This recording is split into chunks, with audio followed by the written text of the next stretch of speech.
Hey everyone, welcome back for another deep dive. Always exciting. Today, we're going to be looking at something that's really kind of different.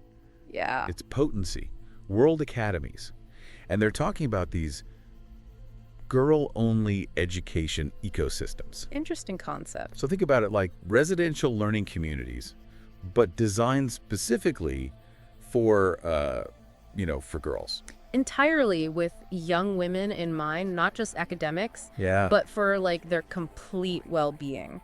Yeah, just the whole package. It's a pretty wild idea, right? It is. Like when you think about how different that is from, the traditional school system. Definitely. And they're proposing to build 10,000 of these ecosystems. Which is a huge. 10,000? That's a statement. That's a lot. For sure. Yeah, so what does a learning ecosystem even, like I'm picturing, That's a good question. classrooms in the trees, and Yeah. fairies teaching classes. Uh-huh. Not quite that whimsical, I don't think. Okay. But it is a pretty radical shift from, that teacher at the front of the classroom kind of thing. Yeah. I'm saying, in these ecosystems, the whole focus is on intrinsic motivation. Okay. So that means learning is driven by like genuine interest and excitement. So you're not being forced to learn something you hate. Exactly. It's Yeah. like instead of school feeling like a chore, it feels like this journey, of self-discovery. Oh, I like that. Yeah. Okay, help me understand this whole intrinsic motivation thing a little better. Sure. Because we all had subjects in school we weren't exactly, thrilled about. Oh, yeah, absolutely. So how are they going to make every subject engaging for every student? Well, that's where their approach to teaching comes in. Okay. They're not going to have teachers standing at the front of the class, like dictating information, They're envisioning more like facilitators Okay, who kind of act as guides, I see. helping the students connect their own passions to different, fields of study. So like I love fashion. Yeah. And they help me connect that to other Okay. things. Yeah. So let's say you're passionate about fashion design. Yeah. A facilitator might help you see like the geometry and physics behind, how garments are constructed. That's interesting. Or even like the history and cultural significance of, different fashion movements. Oh, wow. You see? That's really cool. Yeah. So they're helping connect the dots. Exactly. Between It's it. all about connecting the dots. Yeah, between what I'm interested in and all this other information that's out there. Yeah, and potency. Yeah. World says this intrinsic motivation should be like the main thing, driving like 80% of the students' time should be this. 80%, imagine that.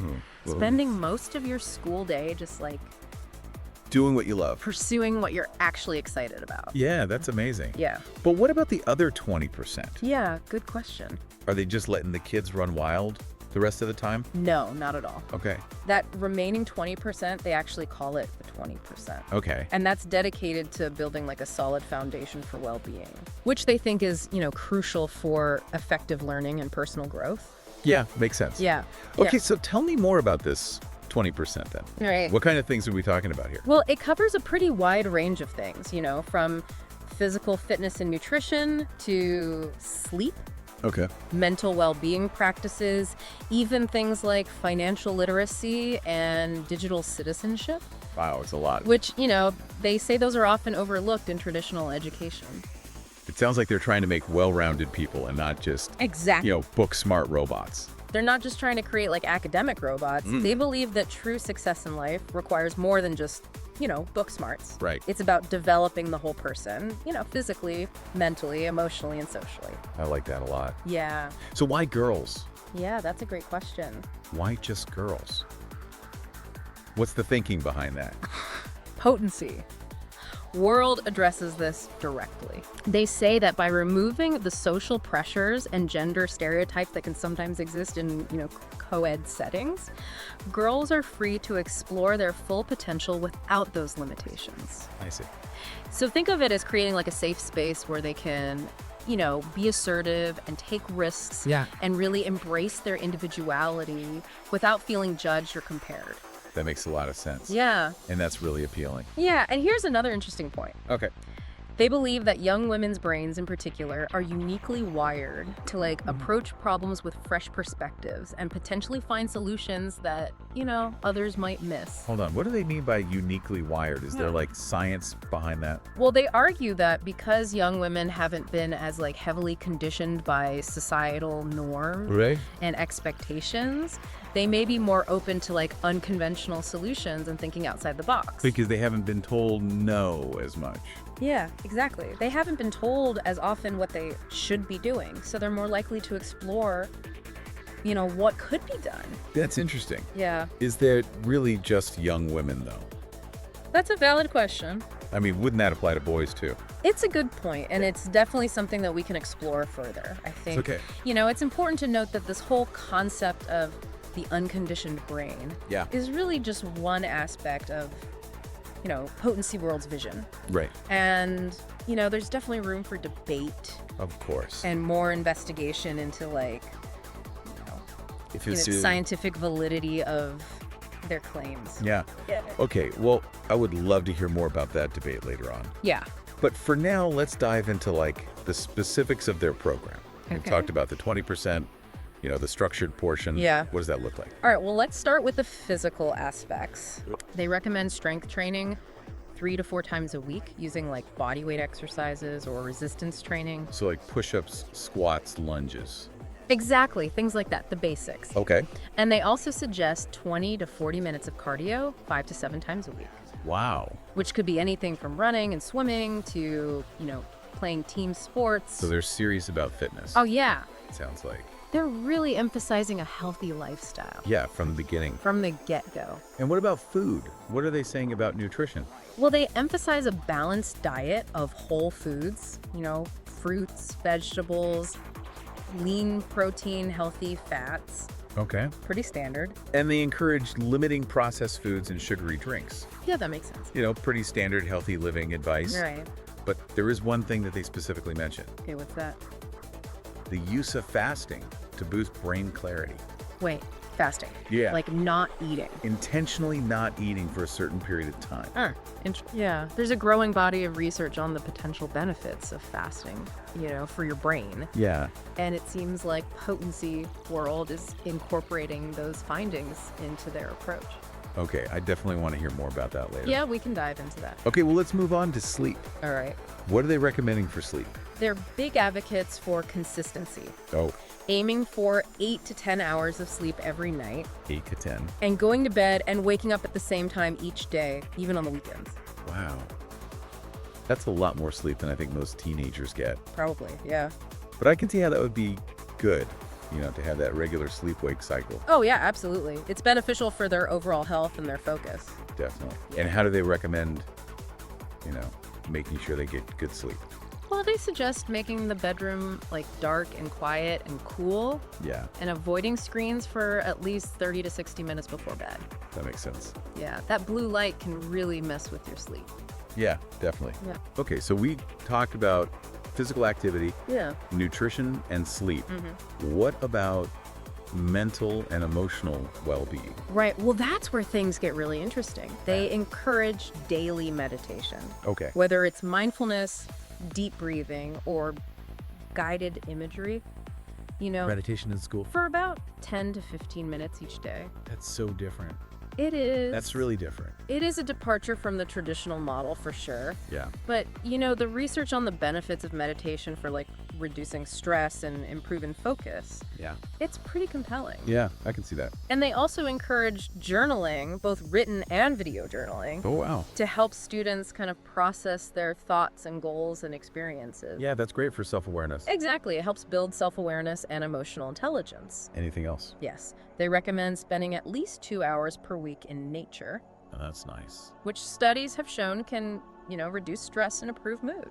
And then to complement those nature walks, they encourage 15 minutes of daily silent time, completely unplugged from devices. Wow, they're really hitting it from all sides. Huh? Yeah, they're striking a balance between active engagement and quiet reflection. Yeah. Which is really important for, overall well-being. It is. Yeah. So this 20% is a lot. It's pretty comprehensive. Yeah, they really put some thought into this. They have. I'm impressed. It's really cool. But I'm still curious about that 80%. Yeah. The intrinsically motivated part. Right. What does that actually look like, in practice? Well, that's where things get really exciting, and we'll delve into that more in the next part of our deep dive. Oh, okay. But I can tell you this much. Okay. It's all about empowering students to take ownership of their learning Okay. and pursue their passions with guidance and support from, their facilitators. Okay, well, I can't wait to hear more about that. Yeah, it should be good. It sounds fascinating. It is. Sounds like we have a lot to unpack in the next part of this deep dive. We do. Okay, so picking up where we left off, I'm really excited to unpack this whole idea of the 80%. Me too. That intrinsically motivated learning. Yeah, the heart of this approach. Yeah, that's really like the heart of potency, Yeah. world's approach. We talked about that foundation of well-being, but what does it actually look like for a student to spend 80% of their time on self-directed learning? Right. Well, imagine like a school day where Yeah. you're not just, confined to like a strict timetable and, Yeah. rows of desks. Yeah. You have the freedom to choose what you want to learn, how you want to learn it, and who you want to learn with. Okay, that sounds pretty amazing. But how does that actually translate into learning? Right. Are we talking like kids just wander around doing whatever they feel like? Not exactly. Okay. Remember, those facilitators are still there Right. to guide and support the students. Okay. It's more like a mentorship model Okay. where the students work closely with the facilitators to identify their passions. I see. And then develop learning plans around those interests. So instead of a teacher standing at a chalkboard lecturing about, the American Revolution, Right. a student who's fascinated by history might research, the lives of women during that era. Yeah.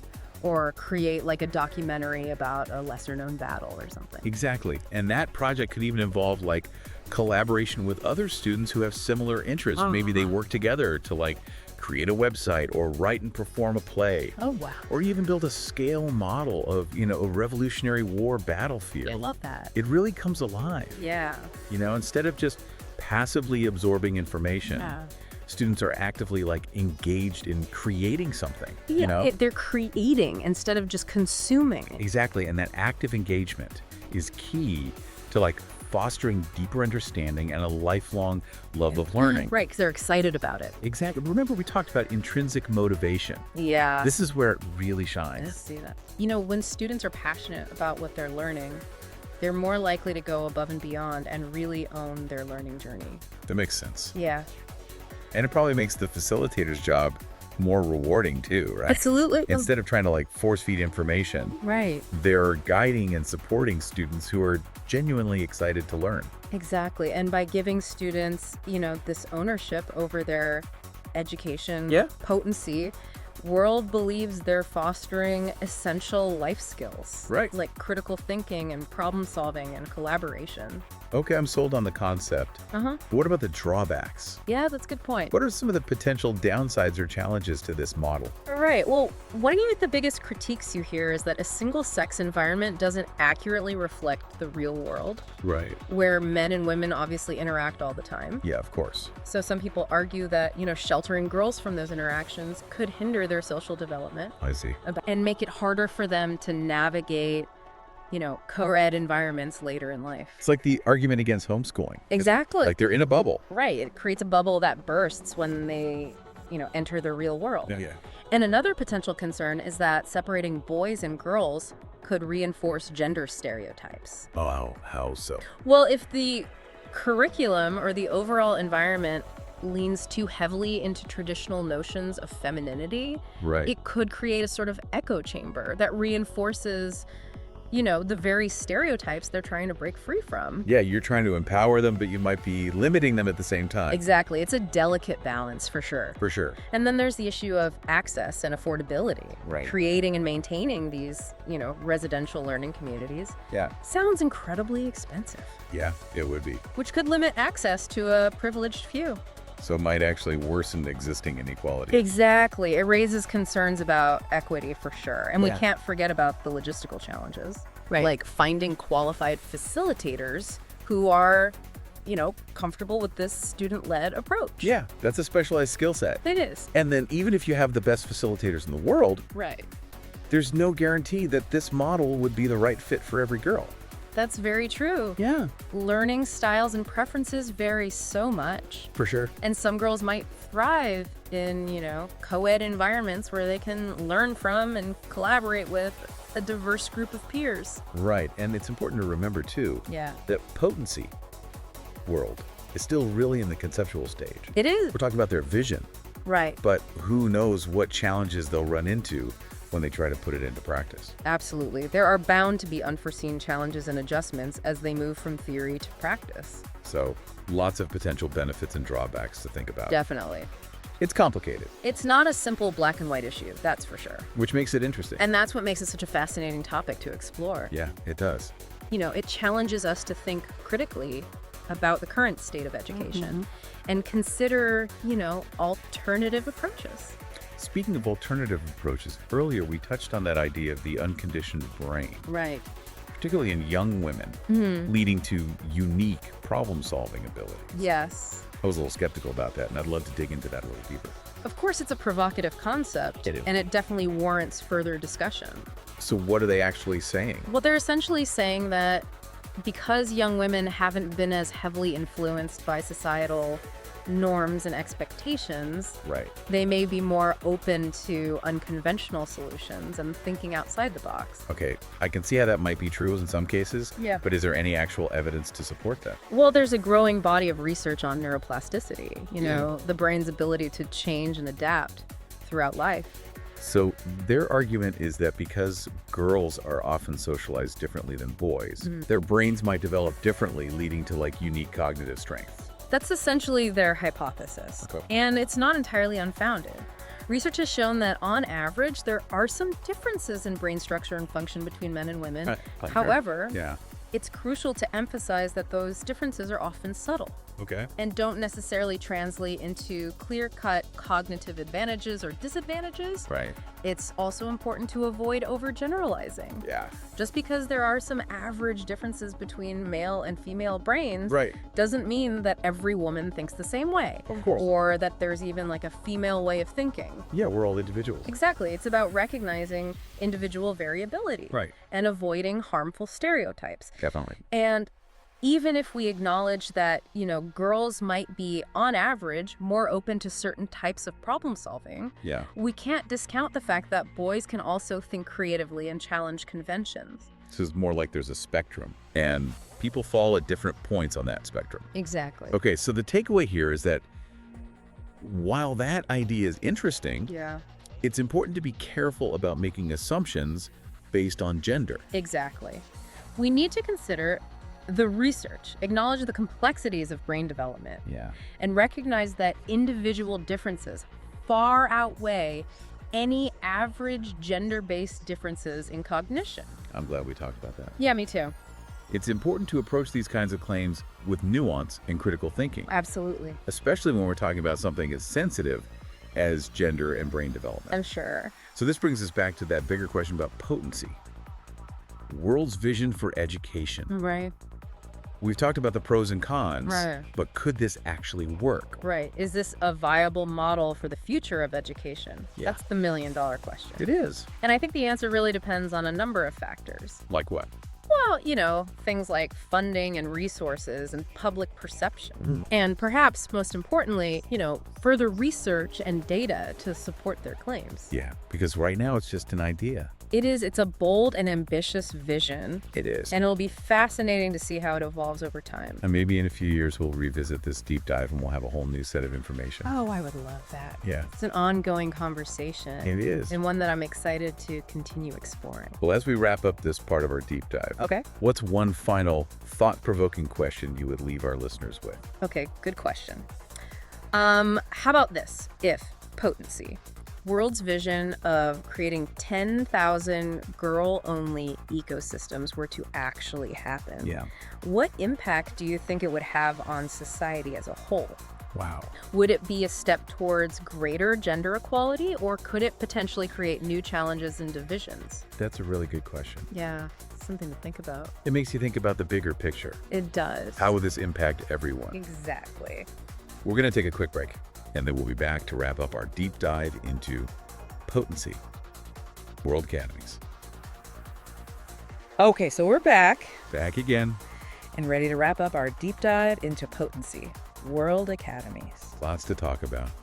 Yeah, my mind is like buzzing. Yeah. Thinking about everything we've discussed. Yeah. The well-being aspect, the Yeah. whole 80-20 learning structure, and that idea of the unconditioned brain, Right. which, may or may not be a real thing. Yeah. Who knows? We'll see. We need more research. Exactly. But it's definitely an ambitious vision. It is. It really makes you think about how we do education. It does. They're not just trying to tweak the existing system. Yeah. They're talking about a complete overhaul. Yeah, like what if we just started over? Yeah. And designed a system that really empowers girls to reach their full potential. On their own terms. Yeah, exactly. And I know there are concerns about, can we actually do this? Yeah. Can we make this happen for everyone? Right. But I think it's important to just acknowledge the boldness of their vision. I do too. It forces us to look at some of the limitations of the way we do education now. Yeah. Especially when it comes to, encouraging girls to embrace their strengths. It makes you think back to your own school experience. Yeah, totally. Like, how would things have been different for me Right. if I'd had access to this kind of learning environment? It's hard not to think about that. Yeah, it really is. But the real value of this deep dive, I think, is the questions it raises for the future. Yeah, we can't change the past, Right. but we can think about how to do things better going forward. Exactly. This isn't about finding all the answers. It's about starting the conversation, Yeah. challenging our assumptions. So as we wrap up, what are some key takeaways you want to leave our listeners with? Okay, let's see. What's really stuck with you from our exploration of potency world? Well, I think for me, it really highlighted the importance of personalized learning. Yes.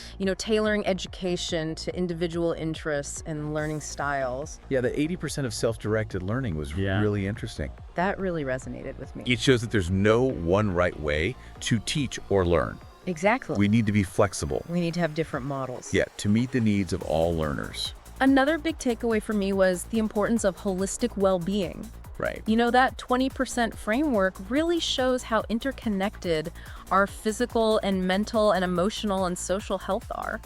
They all affect each other. They do. It's a good reminder that education shouldn't just be about, filling kids' heads with facts. Right. We need to be teaching them how to take care of themselves. To thrive, Yeah. Yeah. And that's something we can all benefit from, And not just kids. not just students. It's about prioritizing well-being for everyone. Yeah. Okay. And what else? One more thing. I think this deep dive has really highlighted the importance of critical thinking. Yes. We've encountered some bold claims, we've discussed some thought-provoking concepts. And it's been important to approach them with a discerning eye, Absolutely. questioning assumptions and considering different perspectives. That's so important these days. It is With so much information coming at us all the time, from everywhere. we have to be able to evaluate sources. Yeah, and decide for ourselves what to believe. Exactly. I think that's a great place to end I agree. this deep dive into potency. World Academies has been a journey, It has. and I hope it's been inspiring for our listeners. I hope it's made them think. Yeah, and maybe spark some healthy debates. That would be great. Yeah. To keep the conversation going. Well, that's all the time we have for today. Okay. Thank you so much for joining us on this deep dive into Potency World Academies. It's been a pleasure. It has. As always. We'll see you next time.